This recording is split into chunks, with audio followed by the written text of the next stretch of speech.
Kent State is a beautiful campus on a nice day. Another school, this campus hasn't changed very much since a tragic event shocked the nation and the world.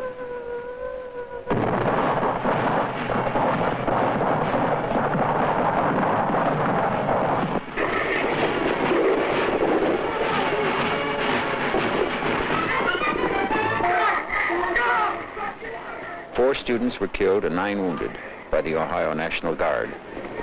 Stay back! Okay. Somebody call, please! An ambulance? Yeah. Okay, I'll just stay away. Lethal force to repress dissent, whether at Kent State, Jackson State, on Chicago streets, or at Attica Prison is, to use the words of the Scranton Commission, which investigated campus disorders, unnecessary, unwarranted, and inexcusable. Hey, there's people dying down there! Get ambulance up here!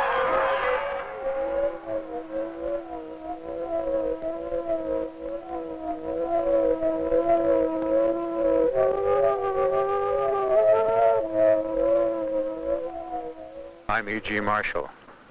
This film documents the sequence of events which culminated in the tragedy of May 4th, 1970. It is based on actual photographs taken during the 4-day period. Kent State, now as it was then, is not much different from any other large college campus. Some students are serious, others don't know why they are here. Some want to find answers to some of the burning issues of the day: the war in Vietnam, justice for minorities, and saving the environment. Since the tragedy, a new art building over there has cut down the size of the Commons, but the Commons is still the traditional gathering place. War is now in Laos, Cambodia, it's all over Asia. There's a lot of liberal bullshit to say I want the Vietnam War to end. We want to get America out of all of Asia, all of Latin America, all of Africa, out of WAP, out of the ghettos in every city, off this campus. Thursday, April 30th, 1970. A war that is winding down suddenly escalates to a new country, Cambodia. Tonight, American and South Vietnamese units will attack the headquarters for the entire communist military operation in South Vietnam. This key control center has been occupied by the North Vietnamese and Viet Cong for 5 years in blatant violation of Cambodia's neutrality. We shall avoid a wider war, but we are also determined to put an end to this war. More lives would be lost, more Asians killed and villages destroyed, and more educations would be interrupted. The next day, Friday, 500 students rallied on the Commons to bury the Constitution, declaring that it had been murdered when troops were sent into Cambodia without a declaration of war by Congress.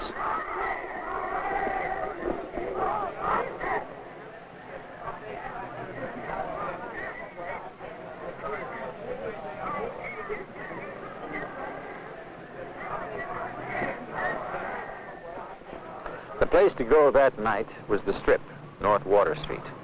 Rock music was playing, and 3.2 beer, legal in Kent for 18-year-olds, was flowing. The talk was about Cambodia. A bottle was thrown at a passing police car. A bonfire was started in the street. Windows were broken.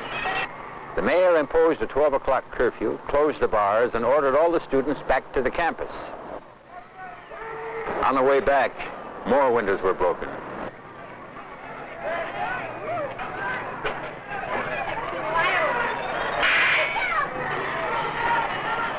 Students who were only out to enjoy themselves resented the early end to their fun. On Saturday morning, students helped the merchants clean up the damage.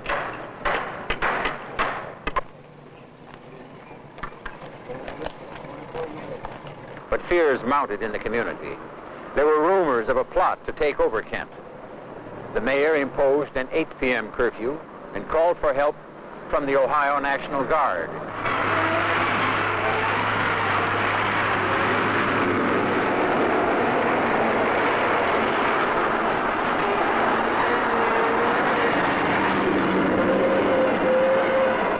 The only places for students to go on Saturday night were dances that were hastily set up by the university administration in the dormitories or to the Commons. The old ROTC building, which stood where I'm standing, became a target on which to unleash pent-up feelings. Some sticks and stones were thrown. then some flares, finally a torch. When the firemen arrived, some people on the commons tried to stop them from fighting the fire and slashed their hoses. The campus police did not intervene or try to stop the students at this point. The fire fizzled out, and the campus police surrounded the building.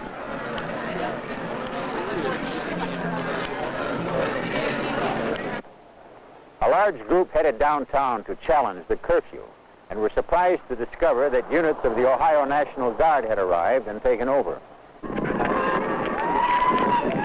The students are now marching around the hub and onto the commons. The guards used tear gas and bayonets to force the students back to the campus.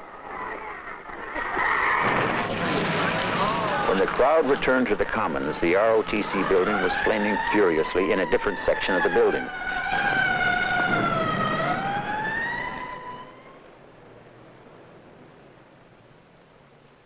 The question of who really set the fire that burned down the ROTC building has never been satisfactorily answered by any investigative body. However, the Guard took over the campus. They rounded up everybody, the guilty and the innocent. Tear gas, used most generously by the Guard, forced everyone into the dormitories.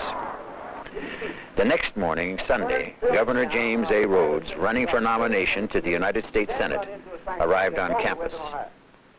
This is when we're going to use every part of the law enforcement agency of Ohio to drive them out of Kent. These people just move from one campus to the other and terrorize the community. They're worse than the brown shirts and the communist element, and also the night riders and the vigilantes. They're the worst type of people that we harbor in America. And I want to say this, they're not going to take over a campus. Following this statement, the mayor of Kent added, We will take all necessary, I repeat, all necessary action to maintain order. law and order did prevail. The Guard controlled the campus. The city was off limits to students.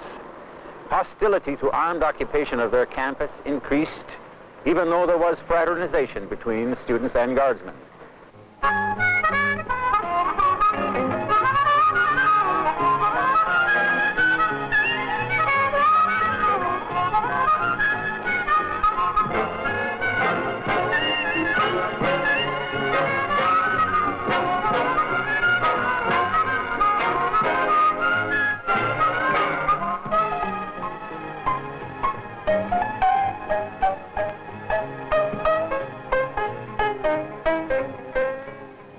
Sunday night, the action was at Prentice Gate.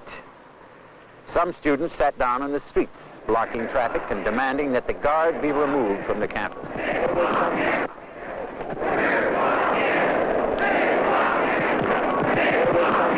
No one in authority would meet to hear the students' demands. Tear gas and guardsmen's bayonets forced them back to campus and into the dormitories. Helicopters hovered overhead all night. Again, the innocent were gassed and prodded by bayonets along with the guilty. Resentment and fear grew.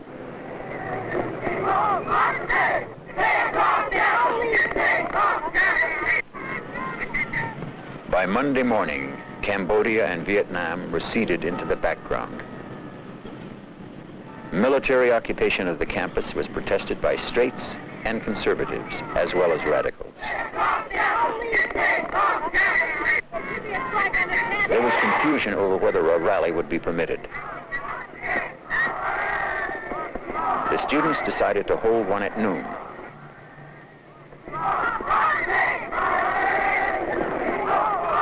The Guard and the university administrator said it could not be held. Jeffrey Miller, subsequently a fatality. William Schroeder, later shot and killed. The students started gathering early. Many were curious, others were just on their way to classes, and were blocked by guardsmen. The assembly was a peaceful attempt by students to seek redress for their grievances about Vietnam and the military occupation of their campus. One girl later testified. You know, you just couldn't believe the guards were here and all that. And you just didn't know how to handle it. I mean, you're just furious that the guards are on your campus. I mean, why? I mean, I've done nothing, and they're here, and I can't go anyplace. I just couldn't believe my campus had been taken over by the guards. They wouldn't let me cross down there. I just walked around the building and almost walked into a guard with his gun and his bayonet. The student who voiced those feelings had been on her way to class. She was later gassed and then came within 3 feet of guardsmen's bullets in the Prentice Hall parking lot.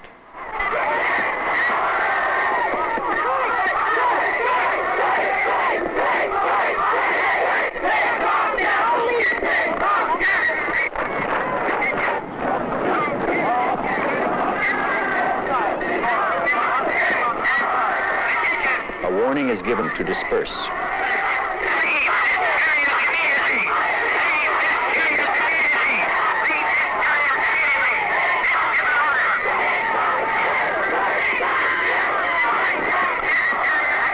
When the Jeep mission failed, Brigadier General Robert Canterbury ordered the troops to disperse the crowd.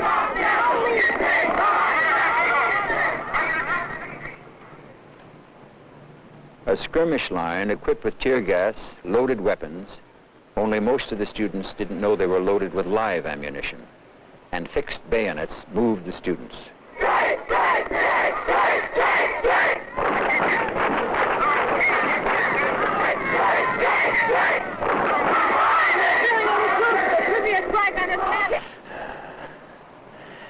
Students later claimed we weren't doing anything. Freedom of speech and assembly was being denied. Later, the Scranton Commission and the FBI report agreed that the assembly was peaceful up to this point.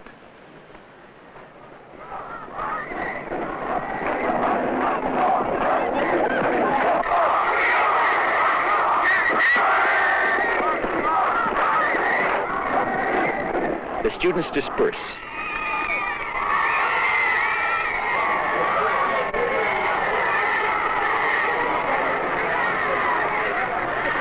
Company C leaves, while the rest of the guard pursues students over Blanket Hill.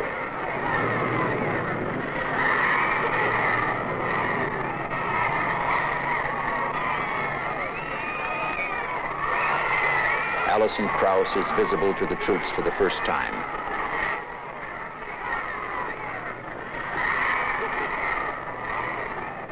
Barry Levine, whom she had arranged to meet at the rally and was holding her hand when she was shot, recalled that she was crying, not from the tear gas, but from the emotion of what was happening to her, her friends, and her campus. It was all there. The Cambodian announcement, a rally to bury a murdered constitution, destruction of business property in town, repressive restrictions, a burnt-out ROTC building, confusion among enforcement officials, and indiscriminate use of military power against the innocent and guilty. A prelude to murder. The troops continue their march over Blanket Hill to a football practice field.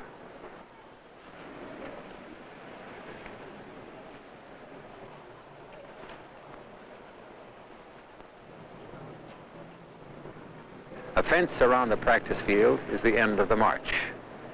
Rocks are hurled at the guard from the Prentice Hall parking lot. Rock throwing was at its height during the 10 minutes that the guard was at this location.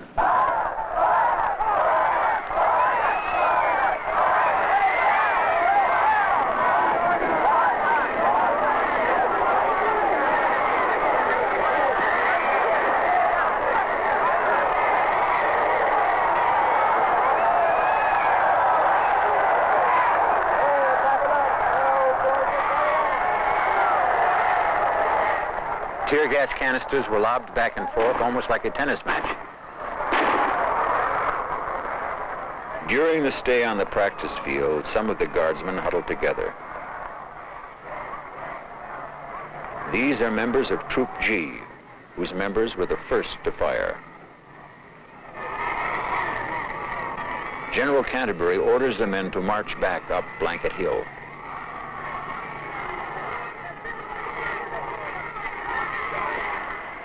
Troop G is on the right flank. Members of Troop G keep looking back toward the parking lot.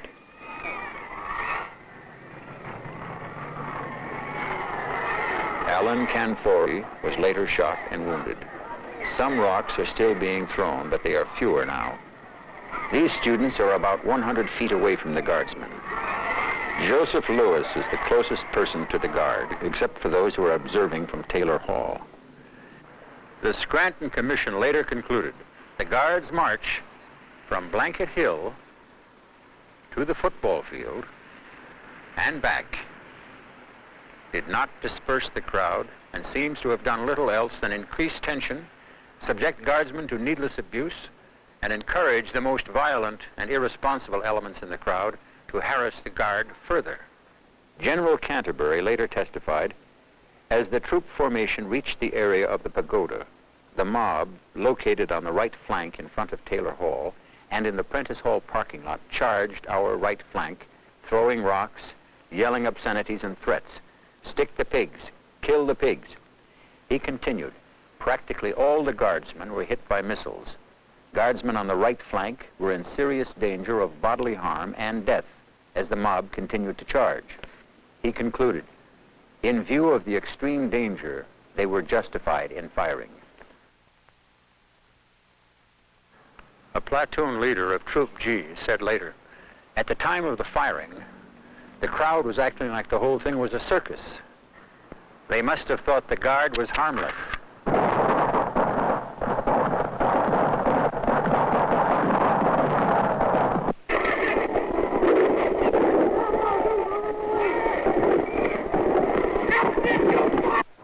We can take another look. This picture was taken at about the instant the guards started shooting. 16 students can be seen on the hill. Most of the students are spectators on the terrace of Taylor Hall. Joseph Lewis is the closest student, 20 yards away. Someone seems to give the signal. These other guardsmen all shoot at once. Their fire is aimed at the parking lot, not toward the terrace where the mass of students are.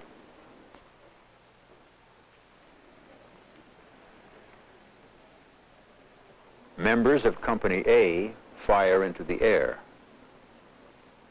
General Canterbury moves forward to order the shooting stopped.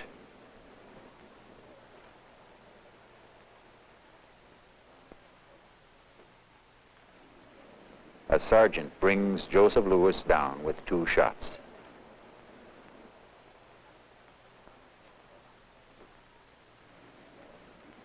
This is what was happening in the parking lot.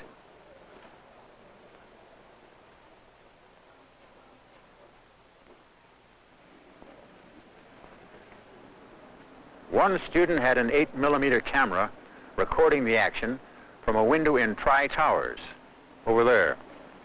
This is what the film recorded.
Mission accomplished. 4 dead, 9 wounded.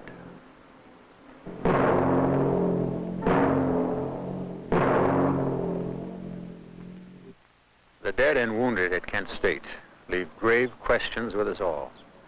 The Scranton Commission investigating campus disorders called the shootings unnecessary, unwarranted, and inexcusable. The Justice Department's summary of the FBI report concluded that the guardsmen were in no immediate danger from the students. Charges have been made that a conspiracy to fire on the students existed among some members of the National Guard. One member of the Scranton Commission, James F. Ahern, former police chief in New Haven, Connecticut, wrote nearly 2 years after the tragedy, "There should be little doubt in the public's mind that those who fired their guns at Kent State and Jackson State were and are liable to criminal prosecution. When people are killed unnecessarily, inexcusably, unreasonably, and unjustifiably, only someone with a deep cynicism concerning our system of justice could assume that they were not killed illegally. Kent State, Jackson State, Attica, Orangeburg, May Day in Washington, and similar incidents which occur daily are symptomatic of our society. Can we continue to condone illegal killings and sanction the use of force to repress dissent and still maintain ourselves as a free society? The United States Constitution guarantees the right of the people peaceably to assemble and to petition the government for a redress of grievances.